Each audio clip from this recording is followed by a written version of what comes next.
فتعالى الله الملك الحق ولا تعجل بالقرآن من قبل أن يقضى إليك وحيه وقل رب زدني علما.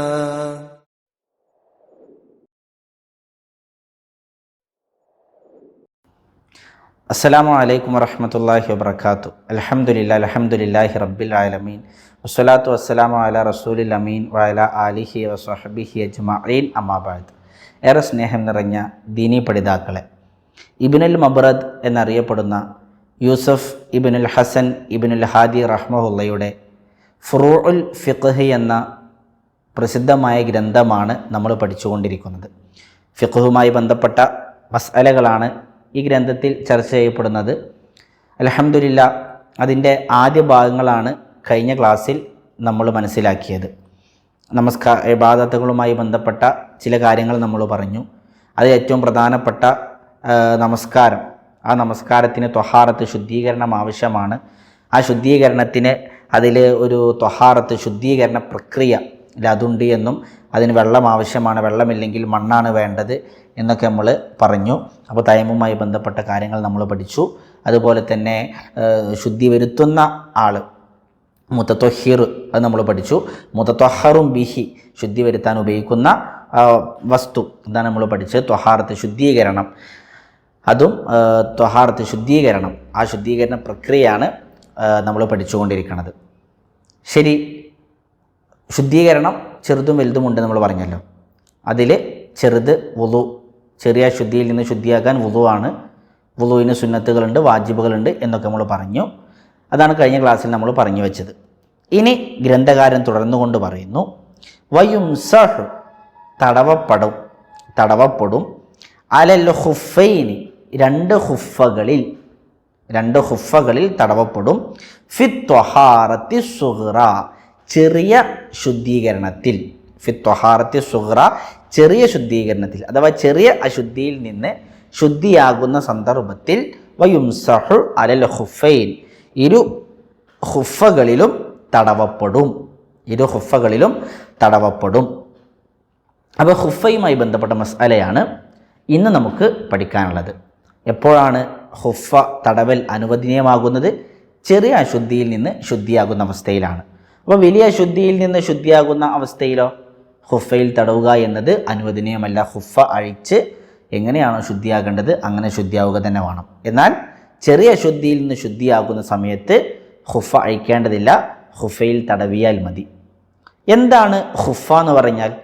ഖുഫ എന്ന് പറഞ്ഞാൽ അത് ഒരു തരത്തിലുള്ള ചെരുപ്പാണ്, അല്ലെങ്കിൽ സോക്സാണ്. നല്ല കട്ടിയുള്ള തോലുകൊണ്ടുണ്ടാക്കിയ, പ്രവാചകൻ സല്ലല്ലാഹു അലൈഹി വസല്ലമയുടെ കാലഘട്ടത്തിൽ ധാരാളമായിട്ട് അത് ഉപയോഗിച്ചിരുന്നു. നല്ല തോലുകൊണ്ടുണ്ടാക്കിയ സോക്സ് പോലത്തെ ഒരു ചെരുപ്പ്, അല്ലെങ്കിൽ സോക്സ് എന്നൊക്കെ നമുക്ക് പറയാം. അത് ധരിച്ചു കഴിഞ്ഞാൽ പിന്നീട് നമുക്ക് അതിന്മേൽ നടക്കാവുന്നതാണ്. വേറെ ചെരുപ്പിടേണ്ട ആവശ്യമൊന്നുമില്ല, അതിന്മേൽ തന്നെ നടക്കാം. അത്രയും കട്ടിയുള്ള ഒരു വസ്തുവാണ് ഖുഫ എന്ന് പറഞ്ഞാൽ. അത് ധരിക്കുവാനും അത് ഊരുവാനും വളരെ പ്രയാസമാണ്. സാധാരണ നമ്മുടെ ഇന്നത്തെ സോക്സ് പോലെയല്ല, അത് ധരിക്കുവാനും ഊരുവാനും വളരെ പ്രയാസകരമാണ്. ഈ കാലഘട്ടത്തിൽ ഖുഫയോട് ഏറ്റവും നമുക്ക് അടുത്ത് മനസ്സിലാക്കാൻ കഴിയുന്ന സാധനം ഈ റോഡ് പണിക്കാർ ധരിക്കുന്ന ഒരു പ്രത്യേക ഷൂസ് ഉണ്ടല്ലോ, നമ്മളിതിന് ഗംബൂട്ട് എന്നൊക്കെയാണ് പറയാറുള്ളത്. അത് ഞെരിയാണിക്ക് ഒരല്പം മുകളിലേക്ക് കൂടി കയറി നിൽക്കുന്നുണ്ടാവും. അതിന് വേറെ സോക്സ് ആവശ്യമില്ല, അത് അങ്ങോട്ട് ഇട്ടാലും മതി. ആ രൂപത്തിലുള്ള ഒന്നാണ് ഖുഫ എന്ന് പറഞ്ഞാൽ. ഖുഫയുടെ തരീഫായി കൊണ്ട് പണ്ഡിതന്മാർ പറയാറുള്ളത് വഹുമൽ ഹിദാ ആനി, അവ രണ്ട് ചെരുപ്പുകളാണ്. അൽ മസ്നു ആനി മിൽ ജിൽദ്, തോലുകൊണ്ടുണ്ടാക്കിയ രണ്ട് ചെരുപ്പുകൾ. അപ്പോൾ തോലുകൊണ്ടാണ് ഖുഫ ഉണ്ടാക്കുക. അസ്സാത്തിറാനിൽ കഅബൈൻ, അതെന്ത് ചെയ്യും? രണ്ട് ഞെരിയാണികളും മറച്ചിരിക്കും. അപ്പോൾ ഖുഫയുടെ പരിധി ഉദു തട്ടുന്ന എല്ലാ ഭാഗങ്ങളും ഖുഫ ഇട്ട് കഴിഞ്ഞാൽ മറയും. വിരൽ മുതൽ ഞെരിയാണി വരെ ഉദു എടുക്കുമ്പോൾ കഴുകണമല്ലോ, അതുവരെയുള്ള മുഴുവൻ ഭാഗങ്ങളും ഖുഫ ധരിച്ചു കഴിഞ്ഞാൽ മറയും. അതാണ് ഖുഫയുമായി ബന്ധപ്പെട്ട് നമുക്ക് മനസ്സിലാക്കാനുള്ള ആദ്യ കാര്യം. ശരി, ഇനി ഖുഫ ധരിച്ചു കഴിഞ്ഞാൽ തടവൽ അനുവദനീയമാണെന്നതിന് എന്താണ് തെളിവ്? ജരീർ ബിൻ അബ്ദില്ല അൽ ബജലി റളിയല്ലാഹു അൻഹുവിൽ നിന്നുള്ള ഹദീസിൽ കാണാം, റഅയ്തു റസൂലല്ലാഹി സ്വല്ലല്ലാഹു അലൈഹി വസല്ലം ബാല, പ്രവാചകൻ സ്വല്ലല്ലാഹു അലൈഹി വസല്ലം മൂത്രിക്കുന്നതായി ഞാൻ കാണുകയും സുമ്മ തവല്ലഅ, പിന്നെ പ്രവാചകൻ സല്ലല്ലാഹു അലൈഹി വസല്ലം വുദു എടുത്തു. വമസഹ അലാ ഖുഫൈഹി, പിന്നെ പ്രവാചകൻ സല്ലല്ലാഹു അലൈഹി വസല്ലം തൻ്റെ 2 ഖുഫയുടെ മേൽ തടവി. അപ്പോൾ റസൂൽ എന്ത് ചെയ്തില്ല? വുദു എടുക്കുന്ന സമയത്ത് കാല് കഴുകുന്ന അവസരത്തിൽ ഖുഫ അഴിച്ചു വെച്ച് കഴുകിയിട്ടില്ല. റസൂൽ ആ ഖുഫയുടെ മുകളിലൂടെ തടവുകയേ ചെയ്തിട്ടുള്ളൂ. ഇമാം ബുഖാരിയും മുസ്ലിമും ഉദ്ധരിക്കുന്ന ഹദീസാണ്. അൽ മുഗീറത്ത് ബിൻ ശുഅബ റളിയല്ലാഹു അൻഹുവിൻ്റെ മറ്റൊരു ഹദീസിൽ അദ്ദേഹം പറയാണ്, കുന്തു മഅ നബി സല്ലല്ലാഹു അലൈഹി വസല്ലം ദാത ലൈലത്തിൻ ഫീ സഫർ, ഒരു യാത്രയിൽ പ്രവാചകൻ സല്ലല്ലാഹു അലൈഹി വസല്ലമയുടെ കൂടെ ഞാനൊരു രാത്രിയിൽ ഉണ്ടായിരുന്നു. ഫഖാല അമഅക മാഉൻ, അപ്പോൾ റസൂൽ എന്നോട് ചോദിച്ചു, നിൻ്റെ കയ്യിൽ വെള്ളമുണ്ടോ? അദ്ദേഹം പറഞ്ഞു, നഅം, ഉണ്ട്. ഫനസല അൻ റാഹിലത്തിഹി, പ്രവാചകൻ സല്ലല്ലാഹു അലൈഹി വസല്ലം തൻ്റെ വാഹനത്തിൽ നിന്ന് ഇറങ്ങുകയും ഫമശാ ഹത്താ തവാറ അന്നി ഫീ സവാദിൽ ലൈലി, ആ രാത്രിയുടെ ഇരുട്ടിൽ എന്നിൽ നിന്ന് മറയുമാറ് പ്രവാചകൻ സല്ലല്ലാഹു അലൈഹി വസല്ലം നടന്നു പോവുകയും സുമ്മ ജാഅ, പിന്നീട് റസൂൽ തിരിച്ചു വരികയും ചെയ്തു. ഫഅഫ്റഗതു അലൈഹിൽ ഇദാവത്ത, അപ്പോൾ ഞാൻ റസൂൽ സല്ലല്ലാഹു അലൈഹി വസല്ലമക്ക് വുളു എടുക്കാൻ വേണ്ടി, ശുദ്ധിയാവാൻ വേണ്ടി എൻ്റെ വെള്ളം ആ പാത്രം ഒഴിച്ചു കൊടുത്തു. ഫഗസല വജ്ഹഹു വയദൈഹി, റസൂൽ മുഖം കഴുകി, റസൂൽ കൈകൾ കഴുകി. അങ്ങനെ കാല് കഴുകാൻ സമയമായപ്പോൾ സുമ്മ അഹ്വൈതു ലി അൻസിഅ ഖുഫൈഹി, റസൂലിൻ്റെ ഖുഫ അഴിക്കാൻ വേണ്ടി ഞാൻ കുനിഞ്ഞു. ഫഖാല, റസൂൽ എന്നോട് പറഞ്ഞു, ദഅഹുമാ, നീ അതിൻ രണ്ടിനെയും വിട്ടേക്കുക. ഫഇന്നി അദ്ഖൽതുഹുമാ ത്വാഹിറതൈനി, ഞാൻ അവ രണ്ടും ധരിച്ചിട്ടുള്ളത് ശുദ്ധിയായ അവസ്ഥയിലാണ്. ഫമസഹ അലൈഹിമ, അങ്ങനെ റസൂൽ സല്ലല്ലാഹു അലൈഹി വസല്ലം അതിൻ്റെ മുകളിൽ തടവുകയാണ് ചെയ്തത്. അപ്പോൾ റസൂൽ സല്ലല്ലാഹു അലൈഹി വസല്ലം ഖുഫയിൽ തടവിയത് വ്യക്തമായ ഹദീസിൽ സ്ഥിരപ്പെട്ട കാര്യമാണ്. അതുപോലെ പ്രവാചകൻ സല്ലല്ലാഹു അലൈഹി വസല്ലം വേറെയും ഹദീസുകൾ കാണാൻ സാധിക്കും. ഇമാം അഹ്മദ് ബിൻ ഹംബൽ റഹ്മഹുല്ലാ അദ്ദേഹം പറയുന്നുണ്ട്, വഖദ് ഖാലൽ ഇമാമു അഹ്മദ് റഹ്മഹുല്ലാ തആല ലൈസ ഫീ ഖൽബി മിനൽ മസ്ഹി അലൽ ഖുഫൈനി ഷൈഉൻ, ഖുഫയിൽ തടവൽ അനുവദനീയമാണോ അല്ലേ എന്ന വിഷയവുമായി ബന്ധപ്പെട്ട് എൻ്റെ ഹൃദയത്തിൽ ഒരു സംശയം പോലുമില്ല.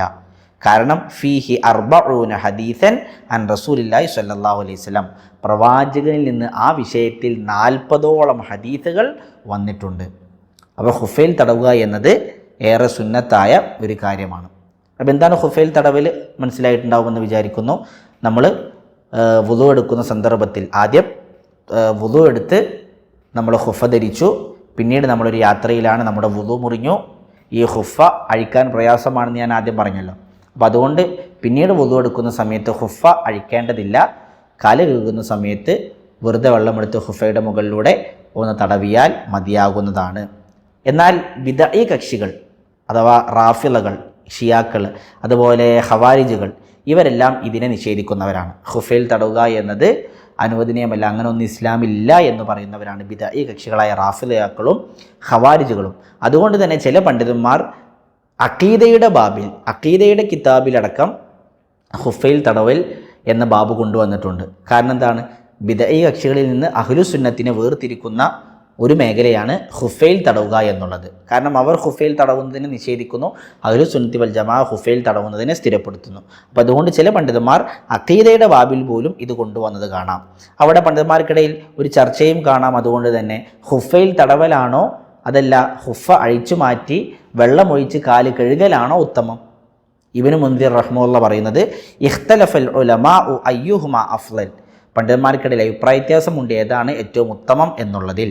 അൽ മസ്ഹു അലൽ ഖുഫൈനി ഔ നസഅഹുമാ വഗുസ്ലുൽ ഖദമൈൻ, ഖുഫയുടെ മുകളിലൂടെ തടവലാണോ അതല്ല അത് ഊരി മാറ്റി കാല് കഴുകലാണോ നല്ലത്? അദ്ദേഹം പറയാണ്, വല്ലദീ അഖ്താറഹു, ഞാൻ തിരഞ്ഞെടുക്കുന്നത് അന്നൽ മസ്ഹ അഫ്ളൽ, തടവലാണ് ഉത്തമം, അതഴിച്ച് കാല് കഴുകലല്ല, തടവലാണ് ഉത്തമം. കാരണം എന്താണ്? ലിഅജ്ലി മൻ തഅന ഫീഹി മിൻ അഹ്ലിൽ ബിദ്അഇ മിനൽ ഖവാരിജി വറവാഫിളി, ഖവാരിജികളും റാഫിളിയാക്കളും അതിനെ അവർ ആക്ഷേപിച്ചിട്ടുണ്ടല്ലോ, ഖുഫയുടെ മേൽ തടവുക എന്ന വിഷയത്തെ. അതുകൊണ്ട് തന്നെ അഹ്ലുസുന്നത്തിൻ്റെ ആളാണ് നമ്മൾ എന്നത് സ്ഥിരപ്പെടുത്തുന്നതിന് വേണ്ടി, അഹ്ലുസുന്നത്തിൻ്റെ ഒപ്പം നിൽക്കുന്നതിന് വേണ്ടി തടവുക എന്നതാണ് ഏറ്റവും ഉത്തമമായിട്ട് ഞാൻ കണക്കാക്കുന്നത് എന്ന് അദ്ദേഹം പറഞ്ഞതായിക്കൊണ്ട് നമുക്ക് കാണാൻ സാധിക്കും. ശരി, ഇനി ഖുഫയുടെ മുകളിൽ തടവണമെങ്കിൽ എന്താണ് അതിനുള്ള നിബന്ധന? എല്ലാവർക്കും തടവാൻ പറ്റൂല, എല്ലാ സന്ദർഭത്തിലും തടവാൻ പറ്റൂല. അതിന് ചില നിബന്ധനകൾ, ഷർത്തുകളുണ്ട്. ഒന്നാമത്തെ ഷർത്ത് അല്ലുബുസു അലാ ത്വഹാറ, ശുദ്ധിയായ അവസ്ഥയിലായിരിക്കണം ഖുഫ ധരിച്ചിരിക്കേണ്ടത്. അഥവാ നമ്മൾ ഒരു യാത്രക്ക് പുറപ്പെടുകയാണ്. യാത്ര പുറപ്പെടുമ്പോൾ നമ്മൾ ഖുഫ ധരിക്കുന്നതിന് മുമ്പേ വുളു എടുക്കണം. നമസ്കാരത്തിൻ്റെ സമയമൊന്നുമില്ല, എന്നാലും ശുദ്ധിയായിട്ട് വുളു എടുത്തതിന് ശേഷമേ ഖുഫ ധരിക്കാൻ പറ്റൂ. അങ്ങനത്തെ ആളുകൾക്ക് ഖുഫയുടെ മുകളിൽ തടവാൻ പറ്റൂ. വുളു എടുക്കാതെ ഖുഫ ധരിച്ച ഒരാൾക്കാണെങ്കിലോ ഖുഫയുടെ മുകളിൽ തടവൽ അനുവദനീയമല്ല. എന്താണ് തെളിവ്? നേരത്തെ പറഞ്ഞ മുഗീറ ഇബ്നു ശുഅബ റളിയല്ലാഹു അൻഹുവിൻ്റെ ഹദീസാണ്. അദ്ദേഹത്തോട് റസൂൽ എന്താ പറഞ്ഞത്? ദഅഹുമ, നീ അതിനെ വിട്ടേക്കുക. ഫഇന്നി അദ്ഖൽതുഹുമാ ത്വാഹിറത്തൈനി, ഞാൻ ശുദ്ധിയായ അവസ്ഥയിലാണ് അവതരിച്ചത്. അപ്പോൾ ശുദ്ധിയായിക്കൊണ്ട് വുളു എടുത്തുകൊണ്ടായിരിക്കണം ഖുഫ ധരിക്കേണ്ടത്. രണ്ടാമത്തെ ഷർത്ത് സിത്രു മഹല്ലിൽ ഫർള്, ഫർളായ നിർബന്ധമായും വുളുവിൻ്റെ ഭാഗങ്ങൾ എത്തേണ്ടുന്ന സ്ഥലങ്ങളുണ്ടല്ലോ, വുളുവിൻ്റെ വെള്ളം എത്തേണ്ടുന്ന സ്ഥലങ്ങളുണ്ടല്ലോ, ആ സ്ഥലങ്ങളെല്ലാം ഖുഫ കൊണ്ട് മറഞ്ഞിരിക്കണം. അപ്പോൾ ഒരാൾ ഖുഫ ധരിച്ചു, അത് ഞെരിയാൻ്റെ അടിവരുള്ളു, ഞെരിയാൻ്റെ മുകളിലേക്കില്ല. അങ്ങനെയാണെങ്കിലോ ഞെരിയാൻ്റെ മുകളിലേക്കില്ല എങ്കിൽ അത് ഖുഫയല്ല, ഖുഫയായിട്ട് പരിഗണിക്കാൻ പാടില്ല. അവിടെ അയാൾക്ക് തടവാൻ പറ്റൂല. പണ്ഡിതന്മാർ പറഞ്ഞത് കാണാം, ഷർത്താണ്. എന്തിന്? ലി ജവാസിൽ മസ്ഹി അലൽ ഖുഫൈനി അയ്യകൂന സാത്തിറൈനി ലി ജമീഇൽ മഹല്ലിൽ ഫുറൂദ്. കാല് കഴുകൽ ഫർളായ എല്ലാ ഭാഗങ്ങളും ഖുഫ കൊണ്ട് മറഞ്ഞിരിക്കുക എന്നത് ഷർത്താണ്. ഐ ഇലൽ കഅബൈൻ, അഥവാ ഖുഫ കഅബ വരെ, ഞെരിയാണി വരെ എത്തണം, ഞെരിയാണിയും മറയണം. ലി അന്നഹുമാ ലാ യുസമ്മിയാനി ഖുഫൈനി ഇല്ലാ ഇദാ കാന കദാലിക, അപ്രകാരമല്ലെങ്കിൽ അത് ഖുഫ എന്നതിന് പറയാൻ പറ്റൂല. വലൗ ളഹറ മിൻ മഹല്ലിൽ ഫർളി ഷൈഉൻ ലം യസിഹ്ൽ മസ്ഹ്, എന്തെങ്കിലും ചില ഭാഗങ്ങൾ ഞെരിയാൻ്റെ അടിയിൽ അല്ലെങ്കിൽ കാലിൻ്റെ എവിടെയെങ്കിലും കാണാനുണ്ട് എങ്കിൽ അത് തടവൽ ശരിയാവുകയില്ല. അപ്പോൾ ഖുഫ എന്ന് പറഞ്ഞാൽ വിരൽ മുതൽ ഞെരിയാണി വരെ മുഴുവൻ ഭാഗങ്ങളും മറിഞ്ഞിരിക്കണം, അപ്പോഴേ അത് ഖുഫായിട്ട് പരിഗണിക്കുള്ളൂ. ഇനി മൂന്നാമത്തെ ഷർത്ത് എന്താണ്? അത്വഹാറ, ഖുഫ ശുദ്ധിയുള്ളതായിരിക്കണം. നജസ് കൊണ്ടുണ്ടാക്കിയൊരു ഖുഫയാണെങ്കിലോ പറ്റൂല, ഖുഫമ്മ നജസ് ഉണ്ടെങ്കിലോ പറ്റൂല. ഖുഫ ത്വഹാറത്ത്, ശുദ്ധിയുള്ളതായിരിക്കണം. അതാണ് പണ്ഡിതന്മാർ പറഞ്ഞത് അയ്യകൂന ത്വാഹിറൈൻ, രണ്ട് ഖുഫകളും ശുദ്ധിയുള്ളതായിരിക്കണം. ഫലാ യസ്ഹുൽ മസ്ഹ്, തടവൽ അനുവദനീയമല്ല അല നജ്സി, നജസിൻ്റെ മുകളിൽ. ഇപ്പം നജസ് ഉള്ളതാണെങ്കിൽ, നജസ് കൊണ്ടുണ്ടാക്കിയതൊക്കെയാണെങ്കിൽ തടവൽ അനുവദനീയമല്ല. ഇനി നാലാമതെന്താണ്? അയ്യകൂന മസ്ഹഹുമ ഫിൽ ഹദസിൽ അസ്ഗറി, ചെറിയ ശുദ്ധീകരണത്തിന്, ചെറിയ അശുദ്ധിയിൽ നിന്ന് ശുദ്ധിയാകുമ്പോഴാണ് തടവൽ അനുവദനീയം. ലാ ഫിൽ ജനാബ, ജനാബത്തുകാരനാണ് വലിയ അശുദ്ധി, വലിയ അശുദ്ധിയിൽ നിന്ന് ശുദ്ധിയാവാനാണ്, അപ്പോഴോ തടവൽ അനുവദനീയമല്ല. എന്താണ് അതിൻ്റെ തെളിവ്? സഫ്വാൻ ഇബ്നു അസാൽ റളിയല്ലാഹു അൻഹുവിൻ്റെ ഹദീസിൽ കാണാം, അദ്ദേഹം പറയാണ്, അമറനാ റസൂലുള്ളാഹി സ്വല്ലല്ലാഹു അലൈഹി വസല്ലം ഇദാ കുന്നാ സഫറൻ, റസൂൽ സല്ലല്ലാഹു അലൈഹി വസല്ലം ഞങ്ങൾ യാത്രയിലാണെങ്കിൽ ഞങ്ങളോട് കൽപ്പിച്ചിരുന്നു, അല്ലാ നൻസിഅ ഖിഫാഫന, ഞങ്ങൾ ഞങ്ങളുടെ ഖുഫകൾ അഴിക്കേണ്ടതില്ല, സലാസത അയ്യാമിൻ വലയാലിയഹുന്ന, 3 പകലുകളും 3 രാത്രികളും, അഥവാ യാത്രക്കാർക്ക് 3 ദിവസം ഖുഫയിൽ തടവൽ അനുവദനീയമാണ്. ഇല്ലാമിൻ ജനാബത്തിൻ, ജനാബത്തുകാരനല്ലാതെ. അപ്പോൾ ജനാബത്തുകാരനാണെങ്കിൽ അഴിക്കണമെന്നർത്ഥം. എപ്പോഴാണ് തടവാൻ പറ്റുക? വലാക്കിൻ മിൻ ഗായിത്തിൻ വബൗലിൻ വനൗമിൻ, ഒരാൾ മലമൂത്ര വിസർജനം നടത്തി അല്ലെങ്കിൽ ഉറങ്ങി, അപ്പോൾ എല്ലാം വുളു മുറിയല്ലോ, ചെറിയ അശുദ്ധിക്കാരനാകും അവൻ. ആ അവസ്ഥയിൽ ശുദ്ധി വരുത്തുമ്പോൾ അവന് ഖുഫയിൽ തടവാവുന്നതാണ്. എന്നാൽ വലിയ അശുദ്ധിക്കാരനാണെങ്കിലോ അവന് ഖുഫയിൽ തടവേണ്ടതുമില്ല. ഇതാണ് ഖുഫയുമായി ബന്ധപ്പെട്ട് നമുക്ക് മനസ്സിലാക്കാനുള്ള കുറച്ച് മസ്അലകൾ. ഇനി ഇതുമായി ബന്ധപ്പെട്ട ചില മസ്അലകൾ കൂടി നമുക്ക് മനസ്സിലാക്കാണ്ട് ഇൻഷാ അല്ലാഹ് നമുക്ക് അടുത്ത ക്ലാസ്സിൽ മനസ്സിലാക്കാൻ എങ്ങനെയാണ് ഖുഫയിൽ തടവേണ്ടത്, അതിൻ്റെ സമയപരിധി എത്രയാണ് എന്നിത്യാദി കാര്യങ്ങളെല്ലാം നമുക്ക് മനസ്സിലാക്കാനുണ്ട്. ഇതേ രൂപത്തിൽ സോക്സിനെ പരിഗണിക്കാൻ പറ്റുമോ, ഈ കാര്യങ്ങളൊക്കെ നമുക്ക് മനസ്സിലാക്കാനുണ്ട്. ഇൻഷാ അല്ലാഹ് അടുത്ത ക്ലാസ്സിൽ നമുക്കത് മനസ്സിലാക്കാം. അള്ളാഹു അനുഗ്രഹിക്കുമാറാകട്ടെ. യഥാരൂപത്തിൽ കാര്യങ്ങൾ പഠിച്ചു മനസ്സിലാക്കുവാനുള്ള നല്ല ഫഹ്മും തൗഫീഖും അള്ളാഹു സുബ്ഹാനഹു വ തആല നമുക്ക് നൽകി അനുഗ്രഹിക്കുമാറാകട്ടെ. റബ്ബന ആതിന ഫിദ്ദുനിയ ഹസനതൻ വഫിൽ ആഖിറതി ഹസനതൻ വഖിന അദാബന്നാർ. റബ്ബന തഖബ്ബൽ മിന്നാ ഇന്നക അൻതസ് സമീഉൽ അലീം വതുബ് അലൈനാ ഇന്നക അൻതത് തവ്വാബുർ റഹീം. സുബ്ഹാനക അല്ലാഹുമ്മ വബിഹംദിക അഷ്ഹദു അൻ ലാ ഇലാഹ ഇല്ലാ അൻത അസ്തഗ്ഫിറുക വ അതൂബു ഇലൈക്. അസ്സലാമു അലൈക്കും വറഹ്മത്തുള്ളാഹി വബറകാതുഹു.